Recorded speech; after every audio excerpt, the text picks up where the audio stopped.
So we're walking, and my brother says, "Hey, Dave, look, look." And the grass was pretty high, and I'm looking, and I couldn't see what he was talking about. And so he had to pick me up where I could see out over the grass. And about 100 yards away, not too far, that's 300 feet, not too far, there was this huge figure. It looked a lot like a man covered with hair, and it was walking across this marshland, across in front of us, and we were amazed. And we had a gun. We were hunting. My brother did.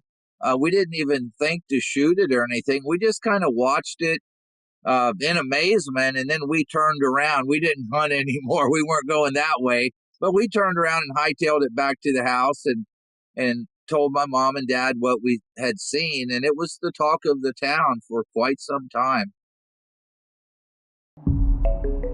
The Codega is a guide and a storyteller, escorting you through the night, lighting the way, warding off thieves, ghosts, demons, and other oddities. Along the journey, his companions would often share with him the most curious of stories that he'd record in his codex. Perhaps you just might find yourself traveling with the Codega and sharing one of yours. Deep in the sweltering heat of the Florida Everglades, where the air hums with cicadas and the mist rolls in like a veil over secrets best left buried, there walks a creature that has been whispered about for generations. They call it the Skunk Ape, a towering, red-eyed, foul-smelling shadow that vanishes into the swamp before you can even say, "What the hell was that?"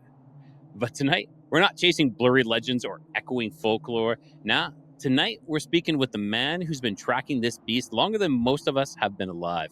He's been called the Jane Goodall of skunk apes, and to some, he's a myth himself. He's had sightings, he's got the footage, he's built research headquarters, held town meetings, and tangled with skeptics and swamp things alike. Whether you believe in the skunk ape or think it's just a tall tale steeped in Spanish moss and moonshine, one thing's for sure: David Shealy is the keeper of this legend. And maybe, just maybe, its truest witness. So buckle up, Codega travelers, because we're headed into the mangroves with David Shealy to get the mud-splattered, bug-bitten truth about Florida's most elusive hominid. Welcome to Codega's Codex of Curiosities. And with that, everyone, I want to say welcome back one last time. And if you guys enjoy the show, make sure you hit that subscribe button. And for you people on Apple, make sure you subscribe. I know you're listening. Hit that subscribe button. And without further ado, let's bring David to the show. David, welcome to Codega's Codex of Curiosities. It's good to be here. Good. Yeah.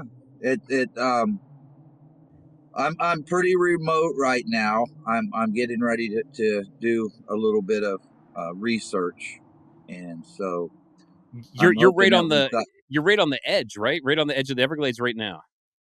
Yes, I'm in the Big Cypress National Preserve, but I am right. I'm in the national park too. I'm right on the border, within just feet of the border. I'm fixing to step out into the 10,000 islands, and I'm going to spend probably 6 or 7 hours out here tonight walking around these estuary bays here in the national park, checking things out. I've been doing that the last 5 nights. It's interesting. There's a lot going on out here. We have one of the things that amazed me last night is we have the small tooth sawfish here in Florida, which is an endangered species. And I do this annually. I've been doing this for years. And I saw hundreds last night. They've really made a huge rebound here in Florida. And that was pretty interesting. I'm sure I'm going to run into a bunch of them tonight here in just a little bit. Oh, that's fantastic. Now, David, for those who maybe haven't heard about you or know about you, I'm sure most have. But can you give us a quick little brief introduction, and if there's any, tell everybody where they can find you as well. All right. Well, I'm Dave Shealy. I'm the lead researcher at Skunk Ape Research Headquarters in Ochopee, Florida. And I grew up here in the Everglades. My family moved here in the late 1800s, and we built a schoolhouse in the 10,000 islands. There were a few settlers, and they were wanting their kids to get a little bit of schooling, and that's what got my family here initially. And right now, I'm living here in the Big Cypress, which is a buffer zone on the northern border. It's actually a very wild area that was acquired in 1974. It's approximately a 1 million-acre buffer zone. I consider it the same area. It's imaginary lines that divide things anyhow. But yeah, I grew up here in the Everglades, and when I was a kid, um, there were more people living on the fringes of the Everglades before the formation of the preserve, and so when we would visit neighbors and stuff like that, um, they would talk about the skunk ape, and so I grew up hearing stories about the skunk ape. And when I was 10 years old, I was out hunting with my brother. And that's when I saw my first one. We'd heard it over dinners with our neighbors that it was like a man covered with hair, and occasionally they would see it. So we're walking, and my brother says, "Hey, Dave, look, look." And the grass was pretty high, and I'm looking, and I couldn't see what he was talking about. And so he had to pick me up where I could see out over the grass. And about 100 yards away, not too far, that's 300 feet, not too far, there was this huge figure. It looked a lot like a man covered with hair, and it was walking across this marshland, across in front of us. And we were amazed. And we had a gun. We were hunting. My brother did. We didn't even think to shoot it or anything. We just kind of watched it in amazement, and then we turned around. We didn't hunt anymore. We weren't going that way, but we turned around and hightailed it back to the house, and told my mom and dad what we had seen, and it was the talk of the town for quite some time. Um, in 1997, I was fascinated with it, so I was always keeping an eye open, because once you see something like that, you can't unsee it, and no matter what anybody says, you know what you saw. So 1997, I went back to the same area. I set up a tripod stand, which is a three-legged tower, and I spent 6 months out in the Everglades just focused on the area where I had seen it. And lo and behold, one evening after countless evenings, I heard something coming, walking in the water. It was walking slow. I had seen it all by then. I had seen the bears, the panthers, the gators, the wild pigs, but this was different, and I could tell by the sound. And as I focused in the area where it was coming from, all of a sudden it emerged just like it did when I was a kid, and not too far from where we had originally seen it. Um, it crossed in front of me. I took 27 photographs. So those photographs that I took in 1997 were kind of legendary, and I think it was Telemundo, and the word just went around the world. And for almost a year, I was doing interviews and things like that. It was on a lot of television shows. And that's when I decided that I probably wanted to go public with my research. So I own a pretty big piece of land, which is unusual to own land in the Everglades, but I've got 40 acres. And so I built the research facility uh, by the highway in front of my place. And I have camping. I have campsites. People can come and camp. We have cabins, and we have indigenous huts. We have Indians here too, and we'll talk about the Indians in a minute. Um, in 2000, this is where most people know me from, is the video that I took in 2000, and that's of the skunk ape running across the marsh. That was a really interesting video, and that stood the test of time. That's been 25 years ago, so it was before AI, and it was before all of the stuff there is today. It's legit footage, and it is getting a lot of attention right now. Bigfoot groups are coming to the Everglades, and I've taken a few of them out to the location to do studies, and they looked up the records of the water levels. They brought people who run marathons, Olympic runners, out here to try to duplicate what's on my footage, and it just simply can't be done. So the footage is really something, and you can see that by just googling Dave Shealy skunk ape footage, and Smithsonian has it on their website. It pops up instantly. Actually, it's Yeah, pretty incredible. Dave Shealy 2000 skunk ape footage on the That's it. Smithsonian That's the one. magazine. Yeah, Yeah, it's been interesting. I've spent my whole life um out researching, just like what I'm doing tonight. And I've been bitten by snakes twice. I'm attacked by alligators.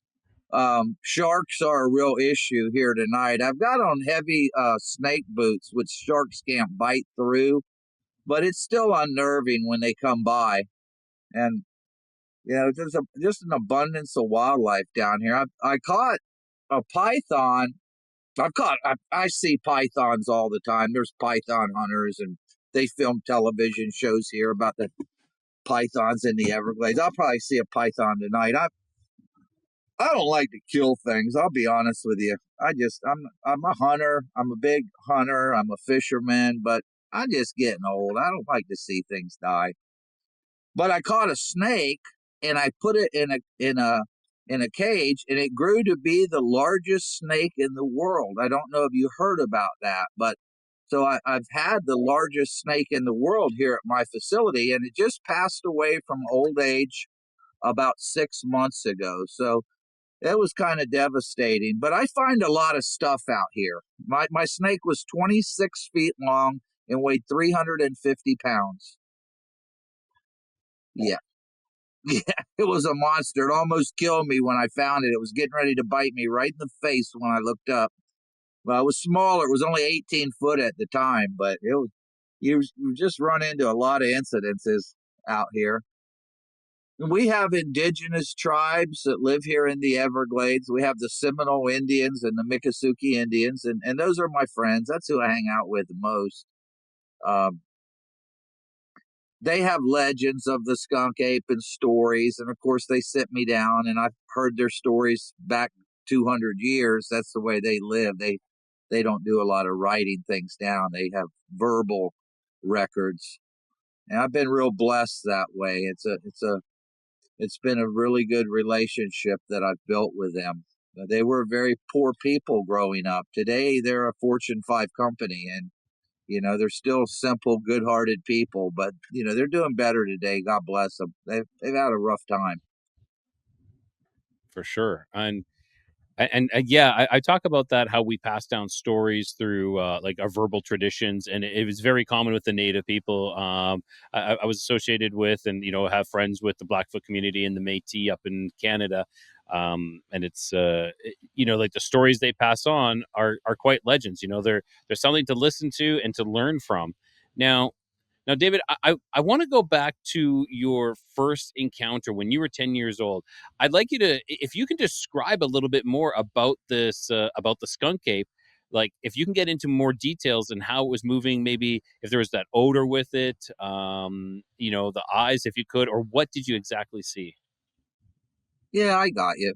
Um, well, I saw exactly what I was told one looked like when I was a kid, and that is an animal approximately 6.5, maybe 7 feet tall, not as large as the Bigfoot that they see around the country, around the world. It's a smaller animal and a lot lighter, not a heavy bodied creature like a Bigfoot reported. This may be 250 pounds, not really that heavy, just like a big person.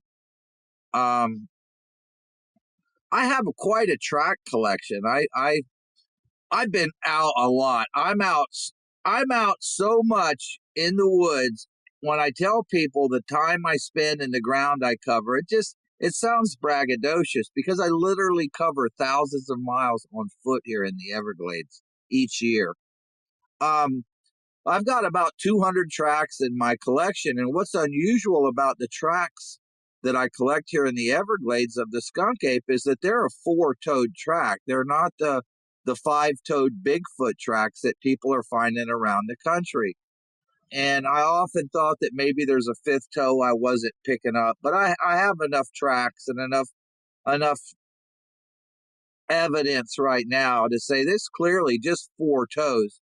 And that has been a huge problem for me in getting the word out, because the Bigfoot community completely rejected the idea of something like this living in Florida. And to add on that it was missing a toe only made matters worse. One of the first things that they would say is, well, there's nothing in the Everglades to eat. So there's nothing for them to eat. So nothing like that could survive here. We had thousands of Indians living here. There's plenty of food around here. It's so easy to gather food here in the Glades. You just got to know what you're doing. We have multiple medicinal plants, medicine plants, a lot of edible plants, and just tons of wildlife, fish, wild pig. So food is not a big issue for anything. Okay, so the four toes was a stickler. That was a problem. But over the years, the Bigfoot community has been coming around, and they believe that there may be some type of a genetic offshoot of what people are seeing around the country here in the Everglades. Maybe something that's been separated from other ones, and just or maybe just genetics, just a different animal. Our deer here are much smaller than the deer that they have up north. A lot of our wildlife, it adapts, and one of the things it does, it gets a smaller body size. It's just easier to live here. It's a hot environment. It's not. We don't get freezing weather. Our bears don't hibernate. Okay, we covered that. The next thing is that skunk apes spend a considerable amount of time in the treetops. And I find structures up in the tops of the cypresses in the swamps that are quite large, larger than an eagle's nest, not as high up in the trees. And they're very much constructed like the orangutans build nests. Orangutans build these areas every night. So if you go where orangutans are, there's a lot. But the skunk apes use them over and over again. And when the water's high and deep, it gets them up and away from the bugs, gets them dry, gives them a good lookout, a vantage point to see if anything's coming. And I find a lot of times we have I follow food sources. If there's a food source that I know is available, I'll go into the woods. I don't care how far I got to walk, and I'll walk in upwind. I use the wind. I'm a hunter. I'm friends with Dog the Bounty Hunter, and anybody who's a hunter that's a true hunter, I'm been with, hang out with. But so I go into these food source areas, and one of the things we have are pond apples. Pond apples grow in the swamps, in the wet areas, and they start falling in September. And this is where I'm starting to find a lot of these bedding things in the trees, these tree structures. And so it's taken me years to figure all of this out, but the puzzle's coming together pretty good. There's a lot of people now down here who are helping, at least being encouraging to my research. Even the National Park Service is completely on board. They're getting so many visitors coming into their visitor center with photographs, having encounters, that they just can't deny it anymore. And I'm just really happy about that, because this has been a really rough road for me. The Everglades is the largest wild area in the United States of America. It's the largest wild protected area east of the Mississippi River. Right here where I'm at now, we have about 4 million acres of protected wildlands. That's huge.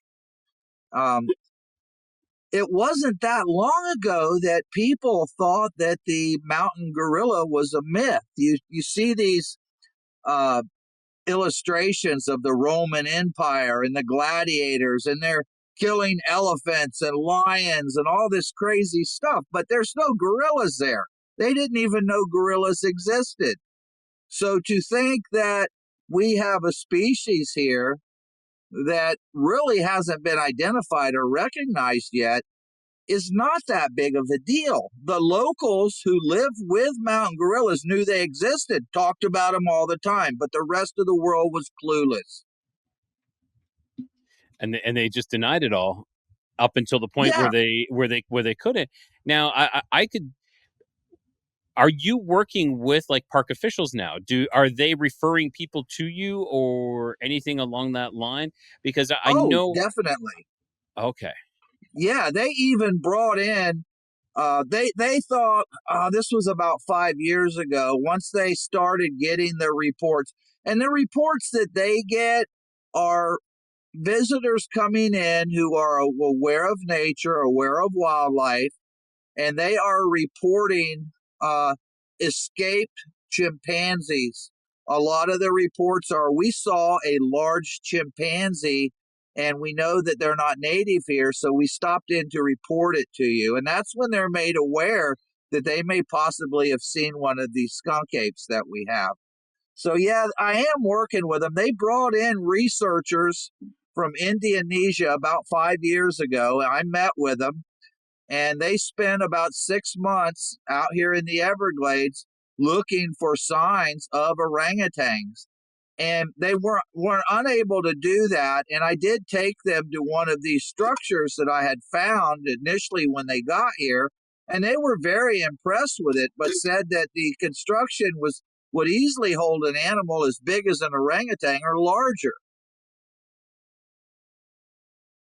Right now we're in our dry season here. This is when I really like to get out. I have been in the cypresses, which are about 2 miles to the north of me back this way, and the cypress swamps are dry now. So this is the time of year when I find tracks in the cypress because it's open from the canopy, keeps the ground from too much clutter, and it's muddy in the dry alligator holes and ponds.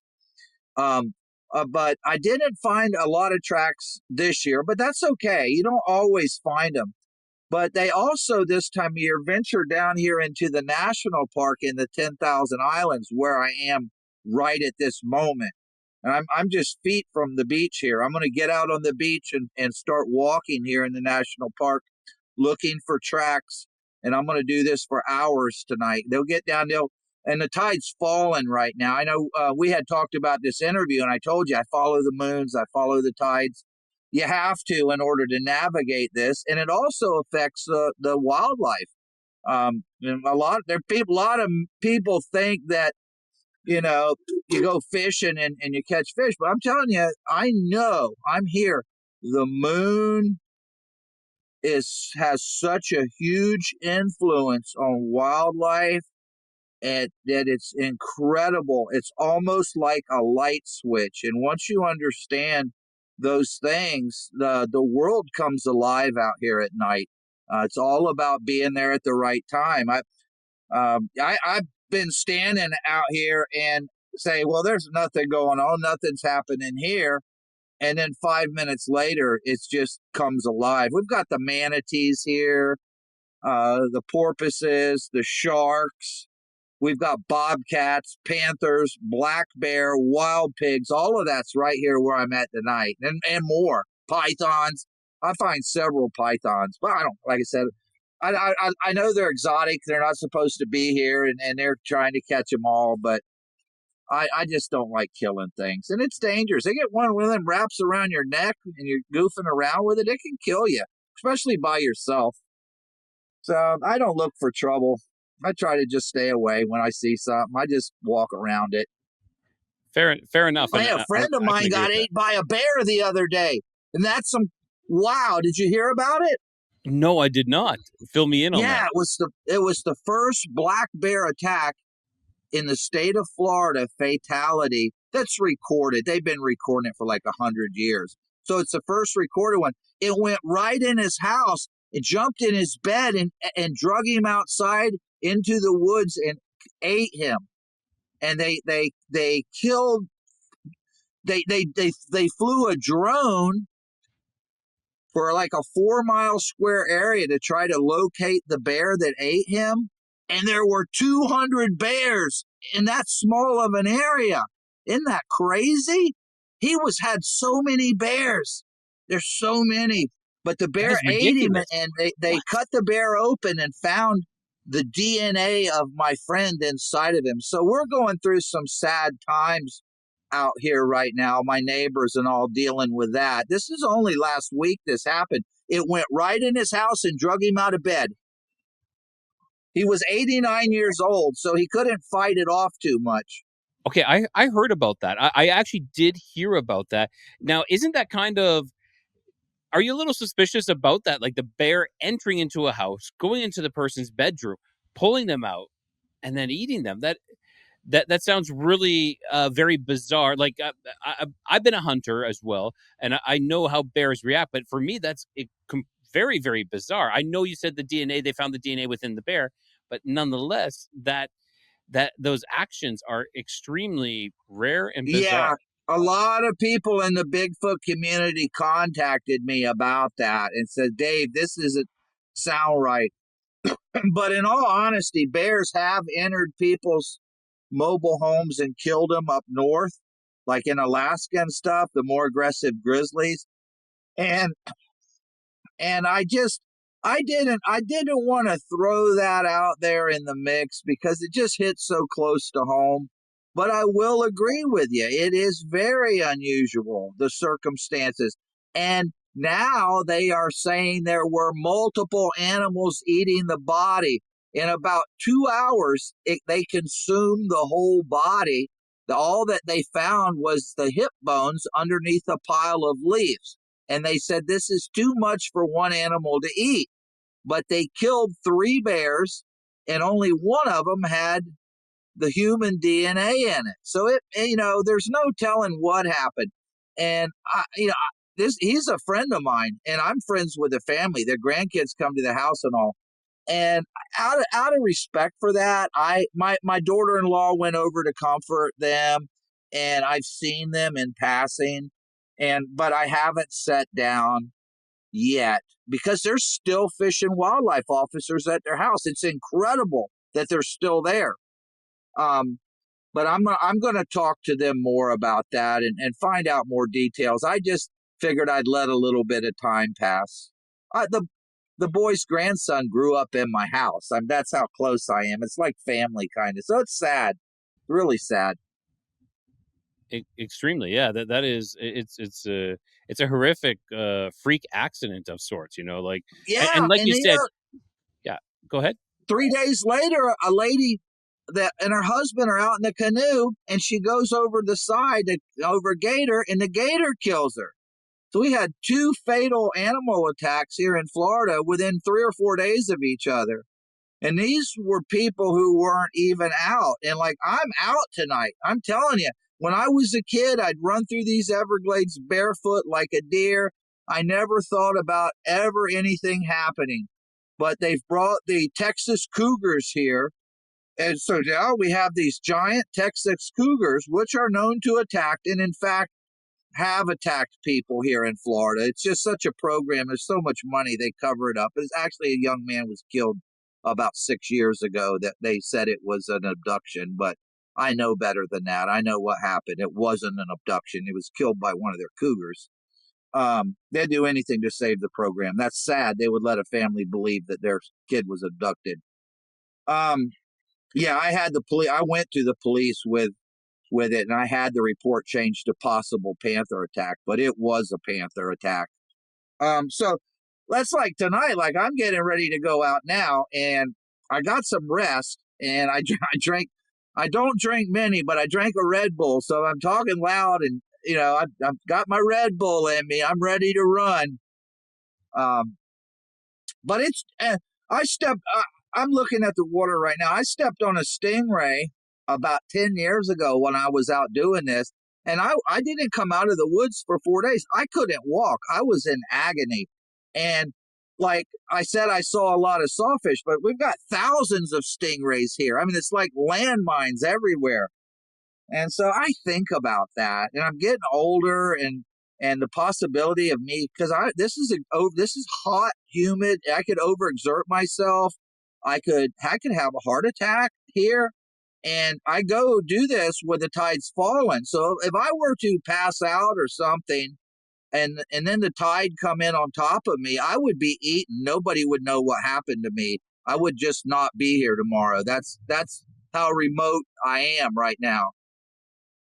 Yeah, that's yeah, it's crazy when you get into those types of situations. You got to be very careful there, David. Make sure that I don't know. Is there anything that you can have out there, like your cell phone? It doesn't work out there. I'm assuming. If you're out too far. I don't take any communications with me, and I don't carry any weapons. Um, I just don't. I think I can carry a pistol but I just don't like to I only got a few guns. I don't like getting them in the salt water. So, no, I've been attacked by gators twice and survived. I've been attacked by sharks out here. Um, we've got crocodiles. You've got the crocodiles there's the crocodiles in South America and the crocodiles in Cuba. We have crocodiles and alligators in the Everglades, the only place in the world where they live together. And I see crocodiles all the time, some of them more than 12 feet long. And they try to come in behind me sometimes, but their eyes are pretty bright. So I'm looking around while I'm going, and if there's one moving in on me, I'll generally catch it. I try to stay in shallow water when I'm crossing between the islands.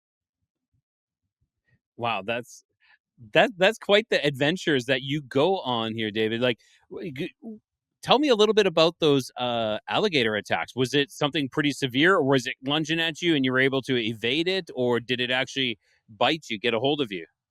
It was two different occasions. One of them I was doing, it was a couple years ago. I was right here where I'm at now, and I was just doing my normal walks, and an alligator came out of the water and just started coming at me strong. He was about 9-10 foot long. He wanted to eat me, and I started backing up. And I don't know if you're familiar with mangroves or not, but they're a twisted bunch of roots. And so it was right at my feet, and I was backed up against the roots trying to get away from it, and and something just caused it to stop. I hollered, I hit it just right with my light, and I got it to stop, and I was able to get out of there. But had I not been paying attention, it would have got me. And then another time, I was in the Big Cypress in the freshwater sloughs and prairies, and it was dry season, and I was walking around a water hole. It was quite deep, and the water was relatively clear. It was sandy on the edges, and so I was walking near the edge of the water, and it looked like a crater. It was probably 30 feet across, but it seemed like it was real deep, like a cone shape, deep crater. And I'm walking, and I had a gun at that time, and so I'm walking, and something just my spidey senses or whatever said, "Look behind you." And I looked around, and down underneath the water, there was at least a 13-foot long alligator who was targeting the vibration of me walking. And it was slowly coming up behind me under the water. It was just getting ready to do the lunge and grab me when I noticed it. Well, I swung the gun around to my feet and put it to the gator's head. And then when I did that, I think it knew that I had pegged him. And so it went back down slow, and I didn't shoot it, but it just sank back down and went out of sight. But it was actively hunting me. And that was really scary. You never forget those kind of things. No, I would not. I would definitely not forget that. A 13-foot gator, and you had a bit of a standoff with it, and well, heck, you won. His head was so wide. I mean, it was more than a foot wide, and the color of it was like a brindle or brownish color. It was a beautiful gator, but he was obviously ancient, and he had been living and hunting around that hole, catching deer and pigs and stuff. And he just figured I was a deer or a pig walking around there, and he was going to get another meal. Thank God I looked around when I did. 100%. Yeah, that's terrifying. So these, it. Then I get the Bigfoot hunters out in the Pacific Northwest, and I actually did a little traveling. I went to Oregon and Washington, and I went out with them, and I enjoyed it. And I'm getting to know them, and there's a lot of nice people there, but the Everglades is different. It's like there's no shortage of people that would like to be here with me tonight and go out and do this, but it's all sounds so beautiful. But the truth of the matter is that the mosquitoes can be so thick that you can hardly breathe. It's hot, it's muddy, and so this particular stuff right now, what I'm doing, I do alone. Occasionally during the dry season, I'll bring people with me into the big cypress. It's not quite as harsh, but this is harsh. What I'm getting ready to do here in just a few minutes, it doesn't get any harsher than this. Wow. Uh, David, I don't want to keep you too long because I know you got your job to do. You know, you're out exploring, but can you go a little bit into your description of the video? I want to just circle back to that video. You know, Thank where you. was it? How did that happen? Can you go on a little bit with that? Okay. It was in July of 2000, and it was the onset of high water here in the Everglades. We don't have a summer and winter. We have a dry season and a wet season. And June, July marked the beginning of our rainy, wet season, and we had a considerable amount of rains. And I decided that it would probably be a good time to take a hike into an area where I saw it as a boy and where I took the photographs, and see if I couldn't get lucky and maybe get some video. If nothing else, there were a lot of deer in the area and some big ones that I wanted to show my friends. So I brought a camera with me, and it was one of the little cassette recorders. And the water was deep. And that's what people don't get when they look at the video. They see this creature running out of a high area, that island of trees, and then crossing the grasses. And they think they just I can't believe it. I do a lot of television shows, and I mean I'm more than generous with different programs, but I believe this was the truth is out there. They just called they had some expert with she had long red hair. I've never seen her. She's never been to Florida, and somebody else sitting in their office saying, "Well, if you look at this looks it's running like a person would run." And they said this is probably a hoax. They don't realize that there's 2.5 foot of water there on the ground. And I get a lot of good press and a lot of good stuff. I couldn't believe they did that to me. I couldn't believe they brought in people who know nothing about the Everglades, identified them as being experts in the field, and then put their opinion out there on TV. And so, I don't do everything that comes along. I get asked to do a lot of podcasts, and I just don't. It's a lot of logistics for me. I can Okay, understand, so and I want to say again, thank you for making this happen. yeah, my pleasure. Because I can't say no. I've never been able to say no. Once I start the conversation, I generally say yes. But it's very hard on sometimes. Uh, oh, there was a big rat. I just saw a rat. It was a foot long. I think it was what they call a wood rat. It ran by my vehicle here. It was a big one. There's some birds feeding too. So I went out and I saw it, and it's crossing. I watched it for a long time. I heard it before I saw it. And in the video, you won't see the deer, but a deer spooked and ran the same path that skunk ape ran and crossed. And I like I said, I'm a hunter. Uh, I've tried to figure out what's going on in that video. And there's a possibility that it may be what's called endurance hunting. Endurance hunting is something that's real.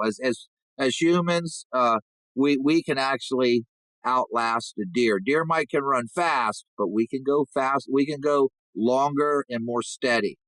And especially when you throw water into the mix. I personally have caught wild pigs on just by chasing them in the water and grabbing them. So that I saw it crossed, and if you watch the video about halfway across, it's really moving. I mean, it's flying. And then it runs and it goes into another hammock. That's a bridging area there. Those hammocks are high ground, and animals that live in that area use that pathway. They go up on the high ground. They might get into grass for a little bit, then they go up on another high ground. I tell you what's interesting about that area. I'd hope I don't get this wrong, but there's the latitude. Latitude, I think, goes east and west. Does it, or does I does it? I believe so. Yeah, latitudes go east and Okay, west. Yeah. we are on the same line right in this area as the African Serengeti, and so you can take photographs from Africa and look at them standing in this area, and you think you were in Africa. We just don't have the big animals, but we're on that same line. So it's a unique area. It's a unique line to be on. And I've always been fascinated by that. We do what's called pole boat tours, where we bring people out in old skiffs, eco tours. We're licensed through the national park. And they also do that in Africa. And sometimes I'll see pictures from Africa and think it's our guys here at our place, because that's how similar it looks. Um, I grew up here in the Everglades, and I grew up with the Indians, and I grew up, wrestling alligators. And I am the president of World Championship Alligator Wrestling from Florida. You're going to be hearing about it. We're going to go into sports gambling and stuff like that here real soon. I'm getting ready to go to Colorado. I also am involved in a major search for some sunken ships that that went down off the Florida Keys. It was the initial contact with the Incan Indians, and they robbed them blind. They captured their king, and the ships went down 3 days out of Cuba. So I've been working on that project for the last 25, 30 years. I've got divers in Key West right now. We had divers on the bottom today, and I could be there. I mean, I'm essential part of it, but I got some business I'm doing here in the Everglades, so I'm back and forth to there. This past weekend, I was with the Indians wrestling alligators. I got a few passions, I try to stay busy. I'm 61 years old. I better stay active. Jeez. 61 years young. Wow, that's incredible. So, well, I hope I didn't bore you rambling on. Not And not I mean, not at all, I David. got I got one more question before we head out here. The skunk ape. What do you think that is? Do you think it's an ape? Do you think it's related somehow to Bigfoot, or some offshoot from the human lineage, or what is your personal thoughts? the deer flies eating me up right now. The mosquitoes are going to come out in a minute. That's my personal thoughts right now. No, Yeah, I'll tell exactly. you. It's like these sons of bitches. Um, well, I meet a lot of people who are into the paranormal and the cryptoids and stuff like that, and I live in an internationally acclaimed dark sky area. The Park Service was getting ready to build this massive communications tower. I had that project scrapped. They I had a lot of money in it. So you got it scrapped. I saw you posting about that. That this is Yeah, something yeah, that I yeah. did. I did. I overwhelmed them. I had about 50 Indians in full regatta, serious Indians, go with me. Just a wide cross section of people, from housewives to medical professionals. And by the time we got up and had words with them, it was like a hurricane. They didn't know what to do. They just scrapped the whole idea. And I was so grateful, and it was such a blessing that everyone showed up and supported that. We really didn't need that scar on the land. But that being said, so people ask me, they say, hey, you ever, and I'm answering your question, but I want to answer it properly. They say, hey, you ever see any UFOs? Well, I'm going to be out here tonight. I'm in a dark sky area. You'd think anybody'd see a UFO, it'd be me. But I've seen a lot of things and a lot of beautiful things. Our sky, our midnight skies are so beautiful. And now there's so many satellites. Holy cow. I mean, I can see 50, 60 satellites in just a couple of hours. I mean, it used to be you'd see maybe one a night. Now they're in rows and they're fanned out across the sky. So they kind of take away from it a little bit, but whatever, everything's not going to be perfect. It is what it is. I'm glad I can talk to you right now. But I haven't. But when you think about the affinity of space, that's infinity. That's forever. Do I believe that there's life on other planets or there's something out there other than us? I don't only believe it. I know there is. It's a matter of fact. You just when you got that big of a pool to look at, you have to be honest with yourself and say there's no way they can't be. So I'm trying to get back to your question now. So give me your gist of your question one more time to make sure So I get your what is answers right. what is the skunk ape? What do you believe the skunk ape is Okay, to be? And you're here saying that here we you go. you see All this right, night you got sky me and back start on stuff. track. Yeah. Okay, so my machine. The short answer is I believe that it is some type of a primate, possibly some type of early human. Florida, the wildlife here in Florida has survived two ice ages. This was the home of the woolly mammoth. The woolly mammoth they think was hunted to extinction here in Florida by the mammoth hunters. The water was much lower. We had grasslands that went 30 and 40 miles offshore. They're finding remnants of mammoth hunter villages on the bottom of the ocean in piles of mammoth tusks. So that's a fact. So it's the remnants of early man. Is it an escaped animal like orangutan, like the Park Service assumed and still assumes to some degree? Um, I don't know. And then there's the other group of people who talk about cloaking, who talk about shape shifting, who talk about spirits. And I have to tell you that I don't entirely discount any of that stuff either. When you are a hunter like myself, you never take anything off the table. Uh, You keep everything, all your tools available to you at all times. And I do use the wind in my favor. I go by the moon, so I'm looking for a biological animal, but I am open to the fact that it possibly could change colors. I am open to the fact that it possibly could shapeshift to some degree. I'm open to all of those things. And this is one of the reasons they may be so elusive. I mean, animals change colors, animals do shapeshift to look like things that they're not.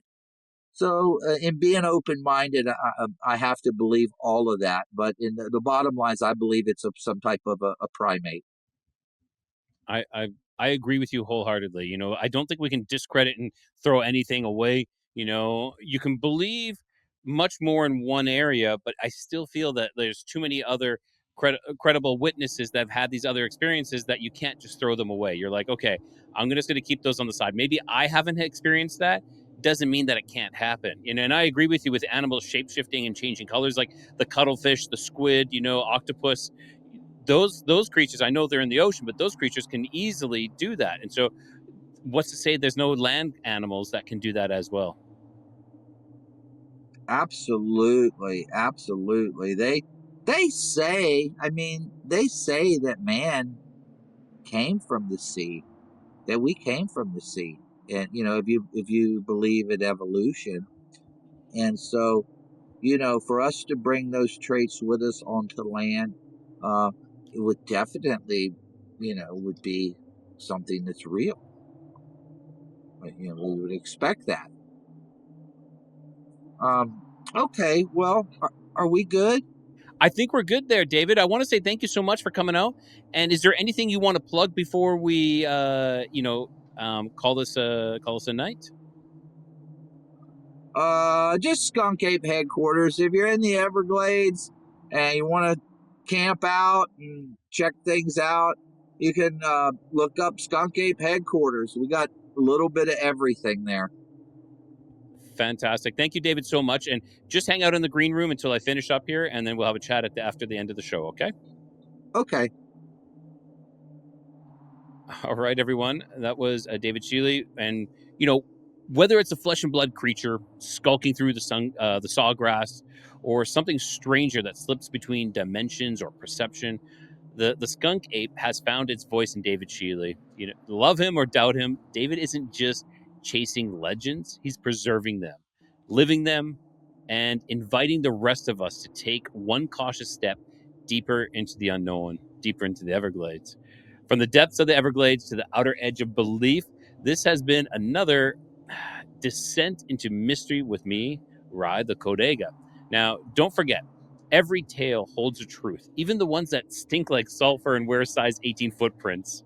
So stay curious, stay skeptical, and always watch the shadows. They might be watching back.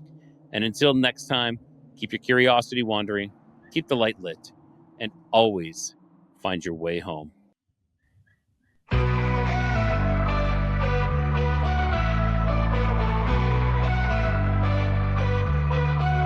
Beneath the stars where shadows grow, the Nephilim's echoes whisper low.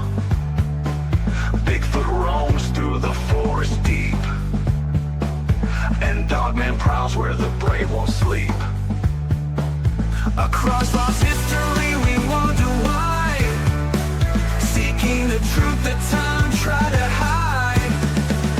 Keep your curiosity wandering and the light lit. Through the darkness, don't ever quit. In the codex, the mysteries come, and always find your way back home.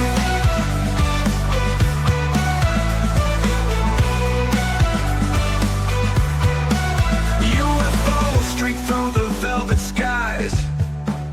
Aliens watch with unblinking eyes.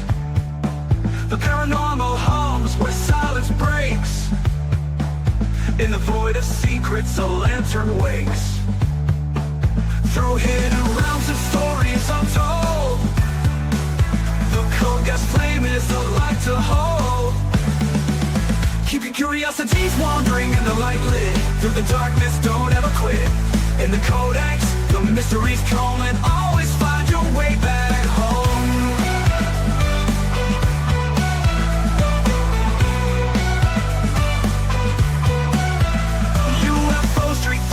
Velvet skies, aliens watch with unblinking eyes. The paranormal hums where silence breaks. In the void of secrets, a lantern wakes. Through hidden realms and stories untold, the cold gas flame is a light to hold. Keep your curiosities wandering and the light lit. Through the darkness, don't ever quit. In the codex, the mysteries come, and always find your way back home.